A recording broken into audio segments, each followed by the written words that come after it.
என் பொருளாக செல சொல்லி தான் பிறர்வாய் நுண்பொருள் காண்பதறிவு.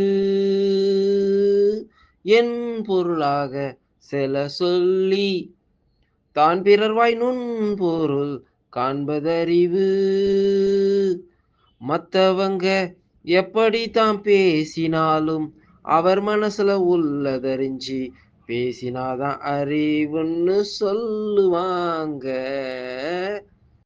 என் பொருளாக செல சொல்லி தான் பிறர்வாய் நுண்பொருள் காண்பதறிவு.